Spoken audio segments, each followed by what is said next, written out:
The war room aboard the Zephyrian flagship Axiom's Edge hummed with calculated precision. Holographic displays cast ethereal blue light across the scaled faces of the galaxy's most brilliant military minds. General Kethavar, his 6 eyes processing data streams simultaneously, stood before the central tactical display with the confidence of someone who had never lost a battle.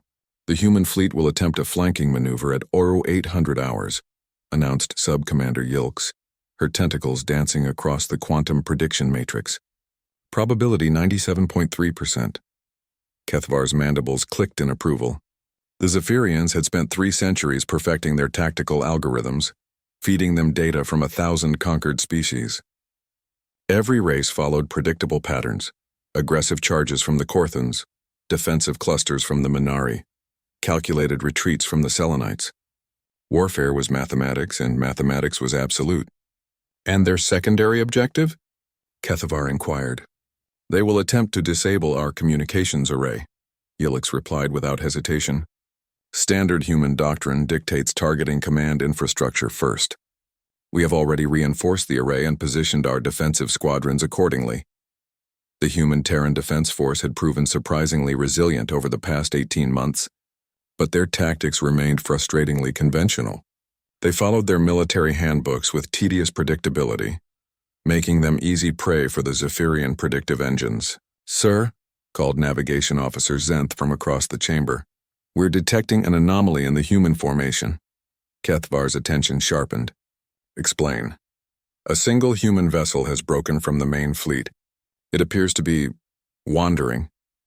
The holographic display zoomed in on the errant ship, a beat-up corvette designated Murphy's Law.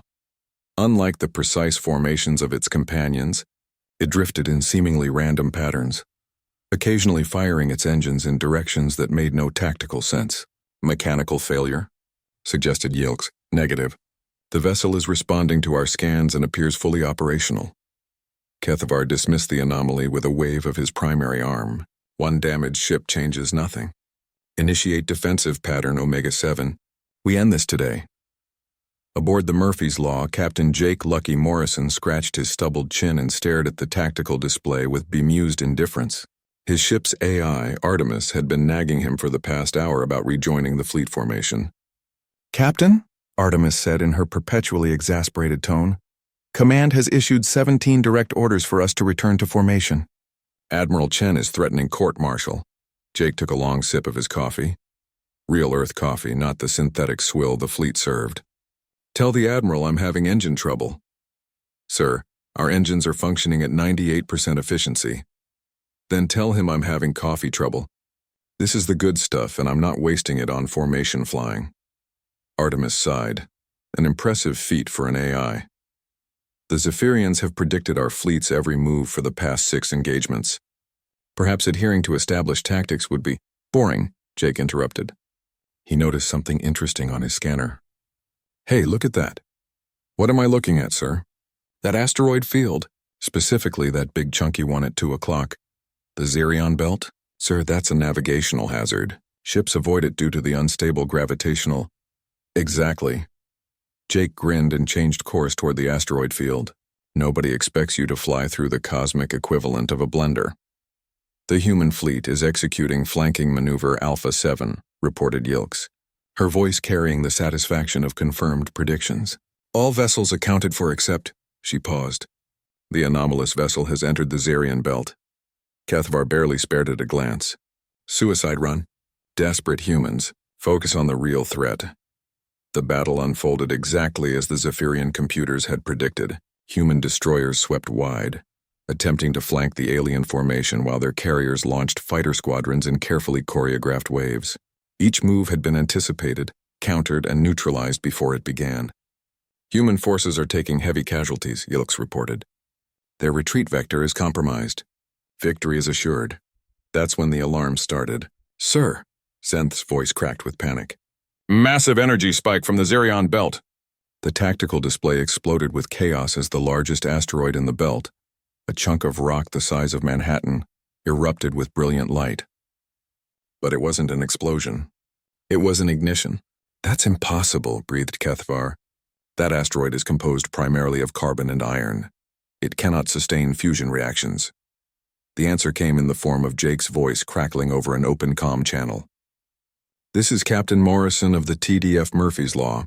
Just wanted to let you boys know that wasn't an asteroid. That was a derelict Corthanian fuel hauler from their war with the Minari about 50 years back. Still had about 10,000 tons of antimatter in her belly. Funny thing about antimatter, it doesn't care about your tactical predictions." The shockwave hit the Zephyrian fleet like the fist of an angry god. Ships that had been positioned to counter predictable human maneuvers found themselves caught in the expanding sphere of devastation, their formations scattered like leaves in a hurricane. "How?" Kethavar's voice was barely a whisper. "Our surveys? Our deep scans?" "Yeah, about that," Jake's voice continued, maddeningly casual. "Corthanian ships have this neat little feature where they disguise themselves as space debris when they're damaged. Probably figured if they couldn't use the antimatter, nobody could. Took me 3 passes and a gut feeling to spot it." The Zephyrian flagship shuddered as debris from destroyed vessels peppered its hull. Half their fleet was gone, and the remainder was scattered across 3 sectors. "Sir?" Yilk's voice was hollow with disbelief. "The human fleet is regrouping. They're pressing their advantage." Keithvar stared at the tactical display where the Murphy's Law was now leading a charge straight through the center of his broken formation. The ship flew with no regard for safe distances, optimal firing solutions, or basic survival instincts. It simply pointed at the nearest enemy and went straight for it, guns blazing. "This is impossible," Kethvar muttered. "No species acts this way. There are rules, patterns, logic." "Yeah, well," Jake's voice came over the comm one last time as his ship screamed past the Zephyrian flagship. "Nobody ever accused humans of being logical. Murphy's Law, bitches. If something can go wrong, it will. And for you guys, everything just went wrong." The Battle of Zarian became legendary in military academies across the galaxy. Zephyrian tactical doctrine was completely rewritten, but they never quite managed to account for the human factor. The tendency for individual humans to ignore orders, abandon strategy, and improvise solutions that made no mathematical sense whatsoever. Jake Morrison was promoted to Admiral despite Admiral Chen's protests about reckless endangerment and complete disregard for military protocol. When asked about his tactical philosophy, Jake simply shrugged and said, "Sometimes the best plan is to have no plan at all." The Zephyrians never did figure out how to predict chaos, and humanity, as it turned out, was very, very good at chaos.